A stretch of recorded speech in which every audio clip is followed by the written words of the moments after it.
Answer नहीं दिया तो आपके लिए ठीक नहीं होगा बच्चों। जी सुनिए, 46,800 रुपए को एबीसीडी के बीच इस प्रकार बांटा जाता है कि ए और डी के कंबाइंड शेयर का बी और सी के कंबाइंड शेयर से रेशियो 8:5 है। ठीक है, सवाल में साफ-साफ बोला गया कि 46,800 रुपए को एबीसीडी के बीच इस प्रकार बांटा गया है कि ए और डी के कंबाइंड शेयर का यानी कि ए प्लस डी और बी और सी के कंबाइंड शेयर का जो रेशियो यानी कि बी प्लस सी का जो रेशियो है वो 8:5 है, 8:5। आप बोलोगे हाँ जी सर ये बहुत अच्छी बात। उसके बाद बोला गया है बी के हिस्से का सी के हिस्से से अनुपात 5:4 है। बी के हिस्से का सी के हिस्से से जो रेशियो है वो 5:4 है, 5:4। आप बोलोगे हाँ जी सर। बोला है यदि ए को 18,400 रुपए मिलते हैं, ए को कितने रुपए मिलते हैं? यदि ए को 18,400 रुपए मिलते हैं, 18,400 रुपए, ठीक है जी। तो आपसे पूछा है सी और डी के हिस्सों के बीच, यदि ए और बी के हिस्सों का अंतर x है, सी और डी के हिस्सों का अंतर y है, तो आपसे पूछा x माइनस y कितना होगा। बहुत बढ़िया सवाल, बहुत जबरदस्त। 20 लेवल का सवाल, बुद्धि लगानी पड़ेगी, ध्यान सुनिएगा। सवाल बोला कि 46,800 रुपए को बांटा गया है एबीसीडी के बीच। ए और डी के कंबाइंड शेयर का ए प्लस डी और बी प्लस सी के शेयर का रेशियो 8:5 है। बी और सी के शेयर का रेशियो 5:4 है मेरे प्यारे भाई। ए को 18,400 रुपए मिले हैं, तो आपसे पूछा है यदि ए और बी के शेयर का डिफरेंस x है, सी और डी के शेयर का डिफरेंस y है, तो x माइनस y। बहुत बेसिक सवाल। भैया बी और सी का रेशियो दे रखा है, यहाँ बी प्लस सी दे रखा है, तो क्या मैं बी प्लस सी निकाल नहीं सकता? क्या मैं बी प्लस सी निकाल नहीं सकता? आप बोलोगे हाँ सर बिल्कुल निकाल सकते हैं। अलग अलग शेयर निकाल लेते हैं सभी लोगों का, ठीक है ना भाई। यहाँ पे A plus B plus C plus D कितना हो रहा है? तो आप बोलोगे sir 8 5 13। A plus B plus C plus D कितना हो रहा है? A plus B plus C plus D 13, 8 5 13। 13 की वैल्यू 46,800 रुपए, बताओ कितने गुना?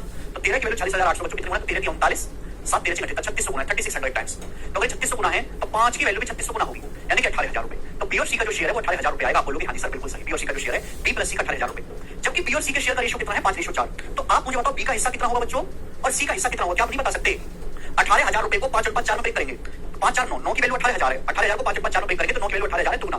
तो 5 की वैल्यू भी दुगना होगी 10,000, तो बी का हिस्सा आ गया 10,000 रुपए। सी का 4 की वैल्यू भी दुगनी होगी 8,000, सी का हिस्सा आ गया 8,000 रुपए। आप बोलोगे हाँ जी सर बिल्कुल सही, ठीक है, यहाँ तक कोई परेशानी नहीं। अब मुझे मेरे स्टूडेंट यहाँ से क्या निकालना है? ए बी सी का हिस्सा पता चल गया, मुझे डी का हिस्सा भी निकालना है। डी का हिस्सा भी क्या आप नहीं निकाल सकते बच्चों? भाई एक बात बताओ, A plus B plus C plus D 8:5 total हो गया। A plus B plus C ठीक है, 13 की वैल्यू 46,800, 3600 गुना, तो 5 की वैल्यू 3600 गुना, ये 8 की वैल्यू क्या होगी बताओ बच्चों? 8 की वैल्यू होगी 8 गुना 3600, 36 8 आएगा 28,800। ए प्लस डी आ गया 28,800 रुपए। ए प्लस डी जो है वो 28,800 रुपए आया है, यानी कि ए और डी का जो शेयर है वो 28,800 होना चाहिए। 28,800 ए और डी का, ए का शेयर 18,400 है, तो डी का शेयर क्या बचेगा? 28,800 में से 18,400 माइनस कर देंगे, यानी कि 10,400 रुपए। तो डी का शेयर आ गया 10,400 रुपए। आप बोलोगे हाँ सर। तो मेरे को चारों लोगों के शेयर पता चल गए, समझ में आया? एक बार हम फिर से समझाते हैं, दिमाग लगाने वाली बात है। बोला है 46,800 रुपए को एबीसीडी के बीच बांटा गया है। ए और डी के कंबाइंड शेयर, बी और सी के कंबाइंड शेयर का रेशियो 8:5 है, ठीक है, कोई परेशानी नहीं। बी और सी के शेयर का रेशियो 5:4 है। ए को 18,400 रुपए मिलते हैं, तो ए और बी के शेयर का डिफरेंस और सी और डी के शेयर का डिफरेंस आपसे पूछा है। नाउ लिसन केयरफुली करेंगे जरा आप एक बात बताओ, A plus B plus C plus D कितना? 8 5 13, 13 की वैल्यू सवाल में 40,800 कितने गुना? 3600 गुना, तो 5 की वैल्यू भी 3600 गुना होगी 18,000, 8 की वैल्यू भी 3600 गुना करेंगे 28,800, यानी कि ए और डी का शेयर 28,800 ए प्लस डी। अगर ए का 18,400 तो डी का नहीं निकाल सकते। 28,800 ए प्लस डी का शेयर है, उसमें से अगर मैं ए का माइनस कर दूंगा तो डी का शेयर आ गया 10,400। समझ में आया? याद बात समझ में? आप बोलोगे हाँ जी सर बिल्कुल सही, समझ में आई है, ठीक। अब 18,000 बी और सी का शेयर है, बी सी का रेशियो 5:4 है, तो 18,000 को 5 और 5 4 में बांटेंगे तो बी का शेयर हो गया 10,000, सी का शेयर हो गया 8,000। रेशियो ब्रेक करते जा रहे हैं। बोला ए और बी के शेयर का डिफरेंस x है। ए और बी के शेयर का डिफरेंस कितना है? जवाब दीजिएगा। ए और बी के शेयर का डिफरेंस कितना है? 8400। ए और बी के शेयर का डिफरेंस है 8400, ये आपका x है, x जी। सी और डी के शेयर का डिफरेंस कितना है? सी और डी के शेयर का डिफरेंस है 10,400 और 8,000 यानी कि 2400। सी और डी के शेयर का डिफरेंस है 2400, मेरे दोस्तों y है, तो आपसे पूछा x माइनस y, तो 8400 माइनस 2400 यानी कि 6,000 रुपए। तो x माइनस y जो है बच्चों 6,000 रुपए, ये सवाल का आंसर है, डी ऑप्शन। बहुत बढ़िया सवाल है, प्यारा सा स्टेप बाय स्टेप आपको करते जाना है। मेंस का सवाल है तो कई बार घुमाया गया है। आगे चलेंगे स्टूडेंट, एक और सवाल करेंगे हम। सवाल नंबर है बच्चों आपके सामने 125, करो जी सवाल का क्या उत्तर है, ठीक है। एक टाइप एक सवाल करवा रहा हूं, पानी कर देना यार। ए बी और सी 3 पॉजिटिव नंबर है। ए के 3/5 और बी के 30% का जो एवरेज है 13.5 है। बी के 3/8 और सी के 25% का एवरेज 15 है। यदि ए सी के 5/12 गुने के बराबर है तो सभी संख्याओं का, सभी तीनों संख्याओं का यानी कि ए बी और सी का योगफल ज्ञात करें। सवाल है बहुत अच्छा सवाल। देखिए सबसे पहले तो आप एवरेज जानते हैं, एक वैल्यू 36 होती है, एवरेज जानते हैं। दो संख्याओं का एवरेज है, जैसे कि मैं आपसे कहूं कि दो संख्याएं हैं 5 और 16, उनका एवरेज हो जाता है जोड़ के आधा करना, जोड़ के आधा करना। जैसे आपसे कहूं दो संख्याएं 5 और 16 हैं, उनका आपको एवरेज निकालना है। एवरेज मतलब जोड़ के आधा कर दो, 5 + 16 21, 21 का आधा 10.5, ये होता है एवरेज। जोड़ के आधा कर दो। तीन संख्याएं जोड़ के 3 से भाग दे दो, चार संख्याएं जोड़ के 4 से भाग दे दो, पांच संख्याएं जोड़ के 5 से भाग दे दो। अगर मुझे दो संख्याओं का एवरेज पता है तो अगर मुझे दोनों संख्याओं का योग निकालना है तो योग कैसे आएगा? एवरेज को 2 से गुणा करनी पड़ेगी। 10.5 का दुगना एवरेज को 2 से गुणा कर दो, दोनों संख्याओं का योग आ जाएगा 21। ये कांसेप्ट है। बोला एबीसी 3 संख्याएं, सवाल में साफ-साफ बोला गया ए के 3/5 संख्या, ए के 3/5 और बी के 30%। बी का 30% कितना है मेरे प्यारे भाई? 30% की फ्रैक्शन वैल्यू होती है 3/10। बी के 3/10 का जो एवरेज है वो 13.5 है। अगर बच्चों ए के 3/5 और बी के 30% का मतलब होता है 3/10, इनका एवरेज 13.5 है। अगर एवरेज 13.5 है तो इनका योग कितना होगा? इनका योग होना चाहिए 13.5 का दुगना यानी कि 27 आप बोलोगे हाँ जी सर। क्लियर बात सही है? तब आप बोलोगे हाँ सर बात क्लियर है। तो स्टूडेंट्स यहाँ 5 आ रहा है, 10 आ रहा है, ठीक है ना? ध्यान सुनिएगा बच्चों। अभी जो 3 है, 3 से मेरे दोस्त 27 कितनी बार कट गया? 9 बार कट गया, 9 बार। 3 से कॉमन लेके 27 9 बार कट गया। नीचे 5 आ रहा है, 10 आ रहा है, तो पूरे रेशियो को 10 से गुणा कर लेते हैं। अभी थोड़ा सा दिमाग लगा लिया करो भाई, दिमाग यार, ऐसे तो तुम कभी जिंदगी में कुछ कर नहीं पाओगे। 3 से 27 काट नहीं सकते आप लोग 9 बार। अब पूरे रेशियो को नीचे 5 10 कैसे 10 से गुणा कर दो तो हो जाएगा 2a + b = 90। ये पहली इक्वेशन आ गई मेरे दोस्तों, फर्स्ट इक्वेशन आ गई। आप लोग यहाँ से पहली इक्वेशन पूरी को 10 से गुणा कर दी, यहाँ पे ये आ जाएगा, ठीक है जी। अगला अगले लाइन बोलिए, बी के 3/8 और सी के 25% का एवरेज 15 है। बी के 3/8 संख्या, बी का 3/8 और सी का 25%। 25% का मतलब 1/4, सी के 1/4।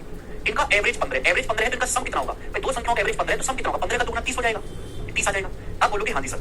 अब मुझे बताइएगा कि यहाँ बटे में 8 आ रहा है, बटे में 4 आ रहा है, तो सिंपल करने के लिए काम करते हैं, इस पूरे रेशियो को 8 से गुणा कर देते हैं, जिससे कोई दिक्कत नहीं। 8 से गुणा करोगे तो 8 से 8 कट जाएगा 3b और मेरे दोस्तों 4 दूनी 8 2c बराबर 240। ये दूसरी इक्वेशन आ गई। तो आपके सामने पहली लाइन से एक इक्वेशन बन गई, आपके सामने दूसरी लाइन से एक इक्वेशन बन गई। क्लियर है? आप बोलोगे हाँ जी सर। अब तीसरी लाइन है, ए सी के 5/12 गुने के बराबर है। ए जो है वो सी का 5/12 गुना है। ए जो है वो सी का 5/12 गुना है। इसका मतलब ये हो गया कि अगर सी बटे में आएगा तो ए से सी का रेशियो 5/12 दिया। सवाल में ए से सी का जो रेशियो 5/12 दिया है। ये तीसरी लाइन है। बोला है तीनों संख्याओं का योग बताओ, ए बी और सी का योग आपको बताना है। तो आपके सामने तीन इक्वेशन है, एक ये रही, एक ये रही, एक ये रही। तीनों लाइन से तीन इक्वेशन बनी और मुझे इसको सॉल्व करना है। बताओ जल्दी करो, कैसे करेंगे solve?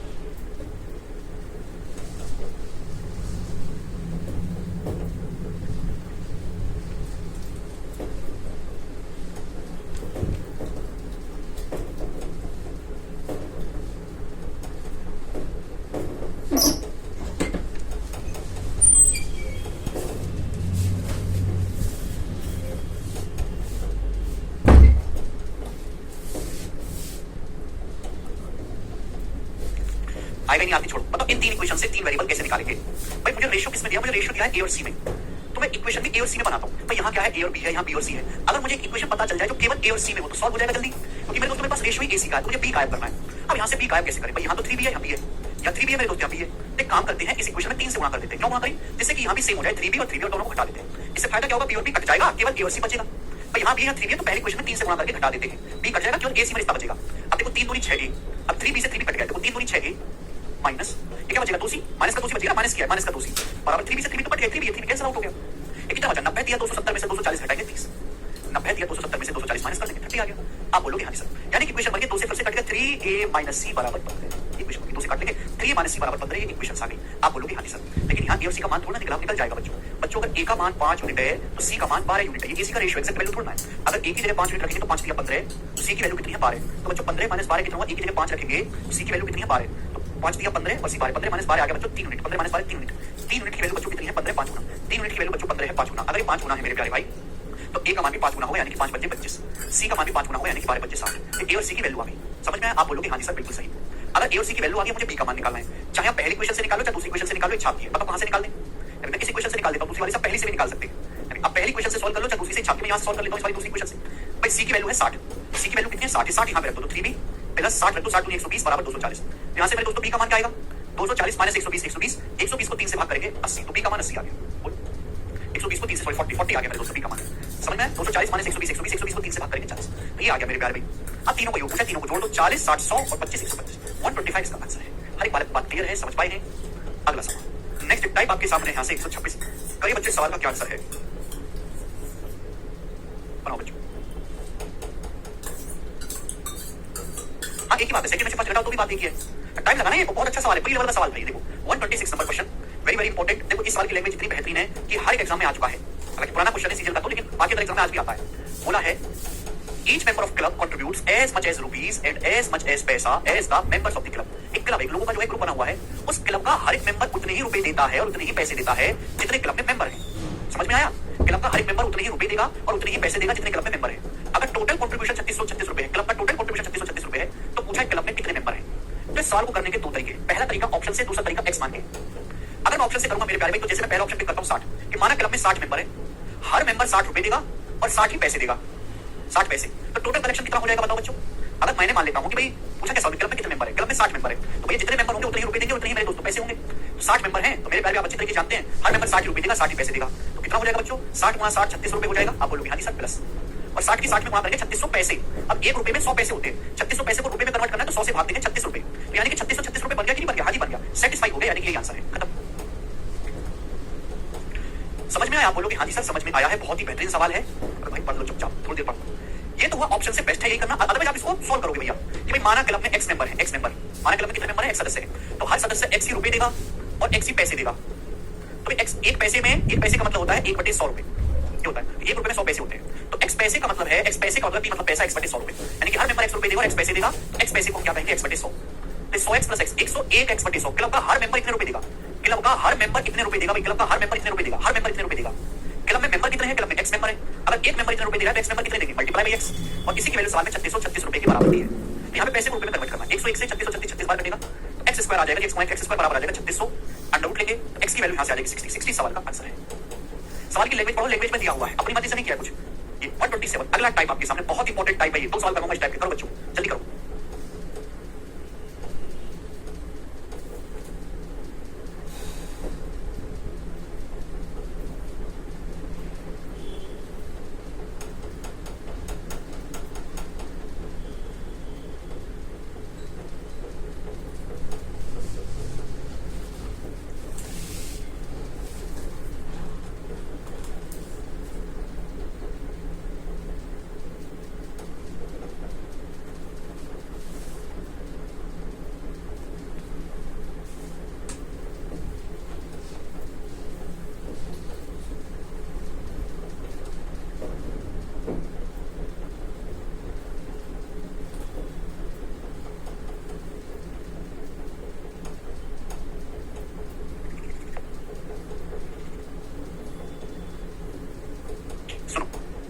Colour picture of red and green, एक कलर पिक्चर है रेड और ग्रीन कलर की। रेड और green colour is used in the ratio 2:3। एक पिक्चर है, इस पिक्चर को बनाने में कलर इस्तेमाल हुआ है रेड और ग्रीन कलर। इस पूरी पिक्चर को बनाने में, इस पूरी पिक्चर को रेड और ग्रीन कलर का इस्तेमाल हुआ है किस रेशियो में, 2:3 के रेशियो में। यानी कि रेड कलर अगर 2 ग्राम लगा है तो ग्रीन कलर 3 ग्राम लगा है, ठीक है ना। If in the upper half green and red is 5:4, ऊपर के आधे हिस्से में, इस पिक्चर के 2 हिस्से करो, 2 हिस्से, ये है ऊपर का आधा हिस्सा, है नीचे का आधा हिस्सा। बोला है ऊपर के आधे हिस्से में ग्रीन और रेड का रेशियो 5:4 है, तो नीचे के आधे हिस्से में रेड ग्रीन का रेशियो क्या है। बोला है नीचे के आधे हिस्से में रेड और ग्रीन कलर का रेशियो क्या है, नीचे के आधे हिस्से में रेड ग्रीन कलर का रेशियो क्या है। जबकि ऊपर के आधे हिस्से में गड़बड़ कर दिया है, ग्रीन रेड कर दिया, तो हम लोग रेड ग्रीन का लिख लेते हैं। ऊपर के आधे हिस्से में रेड ग्रीन कलर का रेशियो उल्टा करके लिखना पड़ेगा, 5:4 भी 4:5। ऊपर के आधे हिस्से में रेड ग्रीन कलर का रेशियो 4:5 है, तो नीचे के आधे हिस्से में रेड ग्रीन कलर का रेशियो क्या होगा। क्या आप इस सवाल की लैंग्वेज को, टाइप को समझ पाए हैं। देखो जैसे एक कलर पिक्चर है मेरे प्यारे भाई, ये रेड और ग्रीन कलर से ऐसे पूछ के बनाइए। इस पूरी पिक्चर में रेड और ग्रीन कलर इस्तेमाल हुआ है 2:3 के रेशियो में। अब इस पिक्चर के 2 टुकड़े करें तो ऊपर के आधे हिस्से में रेड ग्रीन कलर का रेशियो 4:5 है, पूछा नीचे के आधे हिस्से में रेड ग्रीन कलर का रेशियो क्या होगा। ये टाइप है, इस टाइप पे और भी बहुत सारे सवाल बन सकते हैं। नाउ लिसन केयरफुली करिएगा इस लैंग्वेज को, इस टाइप को समझने के लिए बच्चों। देखो सबसे पहले आपको ये बात समझनी है और जाननी है कि भाई अगर ये पिक्चर, इस पिक्चर के मैं 2 हिस्से करता हूं, भाई जितना टोटल कलर ऊपर के हिस्से में यूज होगा उतना ही नीचे के हिस्से में यूज होगा। अगर सपोज ऊपर टोटल 1 ग्राम कलर लगा, 1 ग्राम, तो नीचे भी 1 ग्राम कलर लगना चाहिए। और पूरी पिक्चर में कितना कलर लगना चाहिए, फिर 2 ग्राम कलर लगना चाहिए। 2 ग्राम आप बोलोगे हाँ जी सर बिल्कुल सही, 2 ग्राम। लॉजिक क्लियर हुआ, आप बोलोगे हाँ जी सर क्लियर हुआ लॉजिक। ये लॉजिक है। आप बताओ भाई एक पेंटर है, वो पेंटिंग बनाता है, ये उसकी पेंटिंग की पूरी पिक्चर है, कागज है। वो कहता है कि मैं ऊपर के हिस्से में 50 ग्राम कलर लगाऊंगा टोटल, तो नीचे के हिस्से में 50 ग्राम लगाना पड़ेगा। तो पूरी पिक्चर में टोटल कितना कलर लगेगा, पूरी पिक्चर में टोटल लगेगा 100 ग्राम कलर। पूरी पिक्चर में टोटल कितना कलर लगेगा, 100 ग्राम, यानी कि दुगना। This is the concept. ये कांसेप्ट होगा कि नहीं होगा, अरे हाँ या ना। तो यानी कि मेरे दोस्तों ऊपर जितना है नीचे जितना है पूरी पिक्चर में उसका दुगना होना चाहिए टोटल। समझ में, पूरी पिक्चर में उसका दुगना होना चाहिए। आप बोलोगे हाँ जी सर ये काम करना है, यानी कि ऊपर के हिस्से में जितना कलर है नीचे के हिस्से में उतना ही होना चाहिए और पूरी पिक्चर में उसका दुगना होगा। ऊपर अगर एक्स है तो नीचे भी एक्स ग्राम लगेगा, तो टोटल पिक्चर में 2x ग्राम लगेगा। यही लॉजिक है, समझ में आया। आप बोलोगे हाँ जी सर। अब इस बात को पूरा करने के लिए आप हमें सुझाव दो कि अगर हमें 2 चीजों को बैलेंस करना है तो सबसे पहले उनको इक्वल बनाया जाए। 2 चीजों में अगर रिलेशन दिखाना है तो पहले उनको इक्वल बनाया जाए। भैया टोटल कितना है, टोटल है 4 और 5 9 9। अभी यहाँ टोटल है 2 और 3 5, गलत बात है। तो 9 और 5 को सेव कर लेते हैं 45 45, 9 5 को बराबर कर लेते हैं। पहले यहाँ 5 है, ये 9 है, तो 9 5 को 45 45 करने के लिए 5 से गुणा कर देंगे। पूरे को 5 24 5 25 25 हो जाएगा। 5 24 5 25 25। आप बोलोगे हाँ जी सर बिल्कुल सही। यहाँ भी मेरे दोस्तों 5 है, 5 को 45 बनाने के लिए 9 से गुणा कर देते हैं। 9 दूनी 18, 9 27। आप बोलोगे हाँ जी सर बहुत बढ़िया, कोई प्रॉब्लम इसमें नहीं है। अब देखो मैंने सेम बना लिया, यहाँ भी 45 बना लिया, पूरी पिक्चर में 45 गलत बात है भाई, ऐसा थोड़ा होगा। सबसे पहले तो इक्वली बनाना, उसके बाद अपने हिसाब से करना। अगर ऊपर 45 है तो नीचे भी 45 होना चाहिए। पूरी पिक्चर में कलर लगेगा 90 है। अगर ये 45 है तो इसको 90 बनाना है चाहिए हमको, तो इसको हम 2 से गुणा कर देंगे, पहले किससे मल्टीप्लाई कर देंगे 2 से। तो ऊपर अगर 45 ग्राम बचा है, नीचे भी 45 ग्राम, तो टोटल पिक्चर में कितना होना चाहिए, 90 ग्राम कलर लगना चाहिए। तो पहले हमने बराबर बनाया, फिर हमने इसको 2 से मल्टीप्लाई कर दिया। आप बोलोगे हाँ जी सर, यानी कि 36:54, 18 2 36:54। सर ये लॉजिक आपको समझना है। यानी कि मैं ये कह सकता हूं बच्चे, अगर पूरी पिक्चर में 36 ग्राम रेड कलर लगा है तो ऊपर के हिस्से में 20 लगा है, तो नीचे के हिस्से में कितना लगा होगा। 36 में से 20 माइनस कर दो, नीचे लगा हुआ 16। ऊपर के हिस्से में अगर 25 लगा है ग्रीन कलर, पूरे में 54 है, तो नीचे कितना लगा होगा 54 में से 25। पूरी पिक्चर में 54 ग्रीन कलर लगा, 54 ऊपर 25 लगा है, तो नीचे कितना लगा होगा 54 माइनस 25 27। 16 रेशियो 27 सवाल का, सॉरी 54 माइनस 25 से 29 आएगा, सॉरी 29। 16 रेशियो 29 सवाल का आंसर है, डी ऑप्शन सही है। खत्म। क्या आप लॉजिक पकड़ पाए सवालों का। आप बोलोगे हाँ सर तो बहुत ही अच्छा लॉजिक है। एक सवाल स्टूडेंट हम और करेंगे, ऐसा ही बताइए, जल्दी से करो, बनाओ जल्दी से। कंसेप्ट मैंने आपको बता दिया है कि ऊपर जितना होगा मेरे दोस्तों, अगर ऊपर नहीं, दोबारा नहीं बताऊंगा मैं इस बात को, एक बार सवाल करेंगे तो बनाओ। On the whole surface of earth the ratio of land and water is 3:5। ये मेरे दोस्तों धरती है, ये धरती, तो धरती में क्या है, पानी और जमीन, और तीसरी चीज तो है नहीं, पानी और लैंड और वाटर है। तो पूरी धरती में, पूरी धरती के सरफेस पर जमीन और पानी का रेशियो, लैंड और वाटर का रेशियो 3:5 है। पूरी धरती पे जमीन पानी का रेशियो 3:5 है। आप बोलोगे हाँ सर, इस पूरी धरती में the land and water in northern hemisphere 7:9। तो इस धरती के दो हिस्से, उत्तरी गोलार्ध और दक्षिणी गोलार्ध, ऊपर का आधा हिस्सा नॉर्थ हेमिस्फीयर, नीचे का आधा हिस्सा सदर्न हेमिस्फीयर। फिर आप बोलोगे हाँ सर, मतलब ऊपरी आधे हिस्से में जमीन से पानी का जो अनुपात है ऊपरी आधे हिस्से में वो 7:9 है। तो आपसे पूछा कि नीचे के आधे हिस्से में जमीन से पानी का, लैंड से वाटर का रेशियो क्या होगा, बताओ बच्चों। करो, ये आपकी धरती है, ठीक है। ये धरती की जो है लाइन है बीच की, जो दो बराबर बांट कर रही है, उत्तरी गोलार्ध दक्षिणी गोलार्ध। ऊपरी हिस्से में जमीन पानी का रेशियो 7:9 है। पूरी धरती में जमीन पानी का रेशियो मेरे दोस्तों 3:5 है। नीचे क्या हो, सेम वैसा ही सवाल। भाई आपको समझना चाहिए कि भाई अगर ये धरती है, ऊपर अगर टोटल वजन 7, 9, 16 है, अगर ऊपर 7, 9, 16 है तो नीचे भी 16 होना चाहिए, पूरी धरती में होना चाहिए 32। ये लॉजिक होगा। अगर ऊपर 7, 9, 16 है तो नीचे भी 16 होना चाहिए, पूरी धरती में होना चाहिए 32। तो सबसे पहले इनको इक्वल बनाएंगे। अगर यहाँ 7, 9, 16 है तो यहाँ भी 16 बनाने के लिए 2 से गुणा कर देते, 3, 5, 8, 8, 16 सेव कर लिया।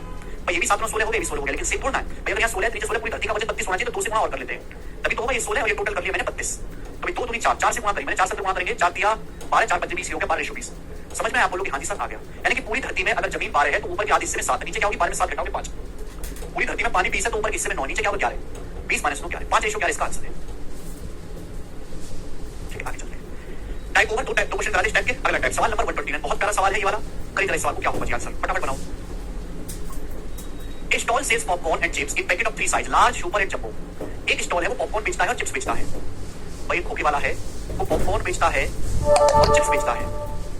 3 साइज बेचता है, लार्ज, सुपर और जम्बो। लार्ज, सुपर और जम्बो 3 साइज में पॉपकॉर्न बेचता है और चिप्स बेचता है, लार्ज, सुपर और जम्बो साइज में। The number of large, super and jumbo packets in it stock are in the ratio 7:17:16 for popcorn. Popcorn के जो पैकेट है लार्ज, सुपर और जम्बो साइज में वो 7:17:16 के रेशियो में। पॉपकॉर्न के पैकेट लार्ज साइज में, लार्ज, सुपर और जम्बो साइज में 7:17:16 के रेशियो में है। 6:15:14 फॉर चिप्स, जबकि चिप्स के पैकेट जो है 6:15:14 के रेशियो में। चिप्स के जो पैकेट है लार्ज, सुपर, जम्बो साइज वो 6:15:14 के रेशियो में है। ठीक है, ये बोला गया है। आगे, if the total number of popcorn packets in his stock is same as that of chips packet. Total जितने पैकेट पॉपकॉर्न के हैं उतने ही टोटल पैकेट चिप्स के हैं।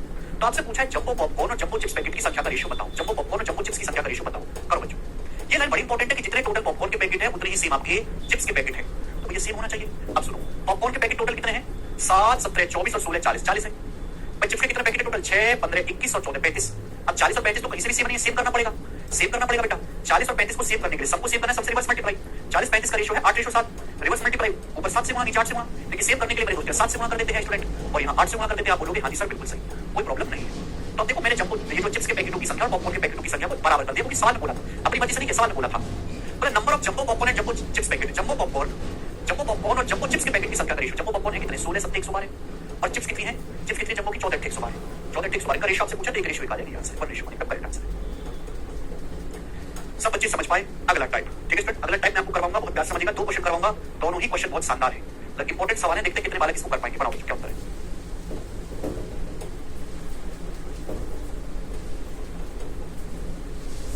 बनाओ बच्चों।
ए बी सी अपनी इनकम का 80, 85 और 75% खर्च करते हैं। उनकी बचत का रेशियो 8:9 है। ए और सी की इनकम में अगर डिफरेंस 18,000 का है तो बी की इनकम क्या होगी? 2 सवाल इस टाइप के, एक मैं आपको करवाऊंगा, एक आप मुझसे करेगा। 3 बंदे हैं ए, बी और सी। सवाल में साफ साफ दिया उनकी सेविंग का रेशियो। 3 बंदे बी सी, उनकी बचत का रेशियो आपको दिया है 8:9:20। अब देखो, ए अपनी इनकम का 80% खर्च करता है, बी 85% खर्च करता है, सी 75% खर्च करता है। ए और सी की इनकम में 18,000 का डिफरेंस है, बी की इनकम पूछिए। मतलब सवाल सॉल्व करने के लिए मुझे ए, बी और सी तीनों की इनकम का रेशियो निकालना है। जब तक इनकम का रेशियो नहीं निकलेगा सवाल सॉल्व नहीं होगा। अब बताओ इनकम का रेशियो निकालेंगे कैसे? अब बताओ, ध्यान से देखिएगा भाई, इनकम बराबर होता है एक्सपेंडिचर प्लस सेविंग। अगर आदमी का खर्चा हटा दो तो बचत बचेगी। ये जो बंदा ए है ये 80% खर्च करता है। जो पहला बंदा है वो 80% खर्च करता है। आपको तो सवाल में बचत दी है ना, पहला जो बंदा है मेरे प्यारे भाई वो 80% खर्च कर रहा है अपनी इनकम का, तो बचत कितनी कर रहा है वो 20%। अगर कोई आदमी अपनी इनकम का 80% खर्च कर रहा है तो आदमी पहला ए अपनी इनकम का 20% बचत कर रहा है। 20% का मतलब होता है 1/5, यानी कि अगर एक की इनकम 5 है तो 1 की बचत कर रहा है, 1 की बचत कर रहा है 8। बचत कितनी कर रहा है 8, तो 1 की वैल्यू 8 है तो 5 की वैल्यू कितनी है 40, यानी कि ए की जो इनकम है 40 है, 40 का 20% 8 बचत है। ऐसे ही बी, जो बंदा बी है वो 85% खर्चा कर रहा है। अगर 85% खर्चा कर रहा है तो बी बचत कितनी कर रहा है, 100 में से 85 घटाओ 15% बचत कर रहा है। 15% की जो फ्रैक्शन वैल्यू 3/20 है, यानी कि अगर बी की इनकम 20 है, बी 20 रुपए इनकम कमा रहा है तो उसकी जो है बचत 3 है। बी की बचत है कितनी 9, 3 की वैल्यू 9 है 3 गुना, तो 20 की वैल्यू भी 3 गुना होगी यानी कि 60। तो मैं ये कह सकता हूं मेरे प्यारे भाई की जो बी की इनकम है वो 60 है। अब जो बंदा सी है वो 75% खर्च कर रहा है। अगर सी 75% खर्च कर रहा है तो सी बचत कितनी कर रहा है 25%। सी 25% बचत कर रहा है, 25% की फ्रैक्शन वैल्यू 1/4, यानी कि सी की इनकम 4 है तो सी बचत कर रहा है 1 की, जबकि सी बचत कितनी कर रहा है 20, 1 की वैल्यू 20 है तो 4 की वैल्यू 80 है 80। आप ऐसे भी सोच सकते हो कि भाई सी 75% खर्च कर रहा है तो सी बचत कर रहा है 25% अपनी इनकम का, सी बचत कर रहा है 20, तो 25% की वैल्यू 20 है, इनकम होता है 100%, तो 100% की वैल्यू 4 गुना कर देंगे 80 आ जाएगा। ऐसे भी सोच सकते हैं, ठीक है जी। तो यहाँ से आपने सेविंग का रेशियो दिया है और आपने बच्चों क्या निकाल लिया, यहाँ से कैलकुलेशन करके इनकम का रेशियो निकाल लिया, बस रेशियो निकल गया। सवाल सोल्व। ए और सी की इनकम का डिफरेंस 18,000 है। ए और सी की इनकम का डिफरेंस कितना है 40 और 80 का डिफरेंस कितना है 40, 40 की जो वैल्यू सवाल में 18,000 है। बोला बी की इनकम कितनी है 60 यूनिट, 60 की वैल्यू आपसे पूछिए, क्या आप नहीं कर सकते 60 की वैल्यू आपसे पूछिए, 40 से 60 कितने गुना है 1.5 गुना, तो 18,000 का भी 1.5 गुना होगा 27,000 रुपए, 27,000 रुपीज की इनकम है और यही सवाल का आंसर है सी ऑप्शन। समझ पाए, ठीक है। अगर 1 से 31 नंबर सवाल ऐसा ही है, खुद से ट्राई करिएगा आप लोग। आपको सवाल करवाऊंगा 132वां, बताओ जी सवाल का क्या आंसर है, फटाफट करेंगे। बहुत बहुत इंपॉर्टेंट सवाल है वाला सवाल, मतलब 2016 के मेंस का ये वाला क्वेश्चन है। उसके बाद भी सवाल आगे भी आता रहा है बट थोड़ा और इजी डाटा के साथ, बहुत अच्छे डाटा का सवाल है। देखते हैं कितने वाले किस सवाल को कर पाएंगे। बनाओ बच्चों। बोला है 15,025 रुपए को बांटा गया है सुनील, अनिल और जमील के बीच। 15-25 रुपए को बांटा गया सुनील, अनिल और जमील के बीच बांटा गया, such that 22 रुपए, 35 रुपए, 48 रुपए be diminished from their share respectively, the remaining sum shall be in the ratio 7:10:13 है। 15,525 रुपए को सुनील, अनिल और जमील के बीच इस प्रकार से बांटा गया है। 15,525 रुपए को 3 लोगों में बांटा गया टोटल। इस तरीके से बांटा कि सुनील के शेयर से अगर मैं 22 रुपए कम कर दूं, सुनील को जितना पैसा मिला है, अगर मैं सुनील के हिस्से को 22 रुपए कम कर दूं, अनिल के शेयर को मैं 35 रुपए कम कर दूं 35 रुपए, और जमील के शेयर को मैं कितना कम कर दूं 48 रुपए कम कर दूं, जमील के शेयर को 48 रुपीस कम कर दूं, तो अब जो है सुनील, अनिल और जमील के पास जो पैसा बचेगा, जो शेष रकम होगी वो 7:10:13 के रेशियो में जो बची रकम है। ठीक, बोला यदि उनके ओरिजिनल शेयर में 16, 77 और 37 रुपए जोड़ दिए जाए तो रेशियो क्या होगा, प्राप्त राशि का रेशियो क्या होगा। सबसे पहले आपको इन तीनों लोगों का ओरिजिनल शेयर निकालना है। ओरिजिनल शेयर, ध्यान सुनिएगा, लास्ट सवाल है ये। तो सुनील, अनिल और जमील के बीच पैसा बांटा गया, इस प्रकार से बांटा गया कि सुनील के शेयर को 22 रुपए कम कर दो, अनिल के शेयर को 35 रुपए कम कर दो और जमील के शेयर को 48 रुपए कम कर दोगे तो तीनों के पास जो रकम बचेगी शेष रकम का रेशियो 7:10:13 होगा। आप बोलोगे हाँ जी सर, तो आप मुझे बताओ तीनों से टोटल कितना पैसा कम कर दिया, 22, 35 और 48 कितना है, 48 और 22 70 और 35 105 रुपए। तीनों से हमने टोटल 105 रुपए कम कर दिया भाई, इससे 22 रुपए कम करा, इससे 35, इससे 48, तीनों लोगों से मिलाकर हमने 105 रुपए कम कर दिया, यानी कि 15,525 की बजाय 15,420 रुपए दिए गए। तीनों लोगों के बीच जो है 15,525 में से 105 घटा देंगे, 15,420 रुपए बांटे गए हैं इन तीनों लोगों के बीच 7, 10 और 13 के रेशियो में। फिर आप बोलोगे हाँ जी सर, टोटल तो 15,525 बांटा गया है, लेकिन उनके शेयर से अगर 22 रुपए, 35 रुपए, 48 रुपए, यानी कि टोटल 105 रुपए कम कर दोगे तो कितना रह जाएगा, 15,420 रह जाएगा। और वो शेष पैसा किस रेशियो होगा, 7:10:13 के रेशियो में होगा। तो टोटल कितना होगा, 7, 10, 17 और 13, 30, टोटल हो गया 30। 30 की वैल्यू 15,420 है, तो इनकी वैल्यू कितनी बच्चों जवाब दो, 3 पंचे 15, 514 रुपए, तो एक की वैल्यू 514 रुपए है। आप बोलोगे हाँ सर, अगर एक यूनिट की वैल्यू 514 है तो 7 यूनिट की वैल्यू कितनी बच्चों, 7 पंचे 35 और 14 98, 3598। एक की वैल्यू 514 है तो 10 यूनिट की वैल्यू कितनी है, 5,140। एक की वैल्यू 514 है तो 13 यूनिट की वैल्यू कितनी है, अगर एक की वैल्यू 514 है, 13 यूनिट की वैल्यू कितनी है, 13 गुणा 514, तो 13 गुणा 565, 13 गुणा 14 182, यानी कि 6682, 6682 रुपीस। आप बोलोगे हाँ जी सर बिल्कुल सही। ये शेयर है 22 रुपए, 35 रुपए, 48 रुपए कम करने के बाद, ओरिजिनल शेयर नहीं है, ये तीनों लोगों का ओरिजिनल शेयर नहीं है। केवल 514, 7, 10, 13 यूनिट निकाली भाई। सुनील का जो ओरिजिनल शेयर है वो कितना होगा, 22 रुपए कम करने के बाद 3598, तो ओरिजिनल क्या होगा, 3598 में 22 रुपए ऐड करना पड़ेगा। सुनील का ओरिजिनल शेयर होगा 3620, 3620, 35 रुपए कम करने के बाद 5,140 है, तो अनिल का ओरिजिनल शेयर क्या होगा, 5,140 में 35 ऐड करेंगे तो 5,175। जमील का 48 रुपए शेयर कम करने के बाद 6682, तो ओरिजिनल क्या होगा, 6682 से 48 रुपए ऐड करेंगे तो 6730।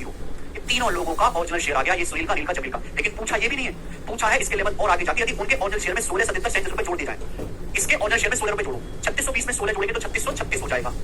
अनिल के ओरिजिनल शेयर में 77, 5175 में अगर मैं 77 जोड़ूंगा तो पहले 75 जोड़ लो, कितना रहेगा जी आपका 5250, पर 52 हो जाएगा। और जमील के शेयर में कितना जोड़ेंगे, 37 रुपए, 6730 में 37 जोड़ेंगे तो हो जाएगा 6767।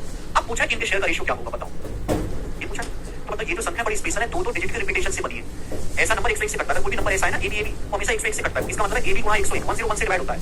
ये मेरे दोस्तों रेशियो आपसे पूछे 101 से कटेगा, 101 से कटेगा 36 बार, 101 से कटेगा 52 बार, 101 से कटेगा 67 बार। ये रेशियो का 36, ratio 52, ratio 67, C option answer है। बहुत बढ़िया सवाल।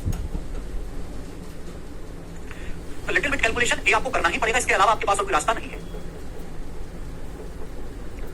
अंकों की संख्या का रिपीटेशन करेंगे 2 बार तो हमेशा 101 से डिवाइड होगा।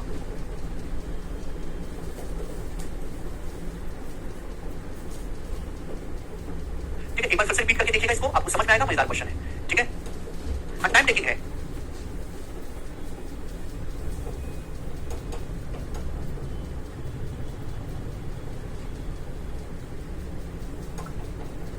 ठीक है, चलो आज हम इतना ही छोड़ते हैं मेरे प्यारे भाई, और इसके आगे जो है फिर हम ये एक कल में 1 घंटे क्लास लूंगा और फिर जो आपका टाइम एंड वर्क हम शुरू करेंगे इसके बाद। ठीक है, एग्जाम में भी इतना ही पढ़ा करना पड़ेगा, कोई रास्ता नहीं, थोड़ा सा आपको कैलकुलेशन तो कोई लॉजिक इसमें ऐसा कोई खास है नहीं। ठीक है,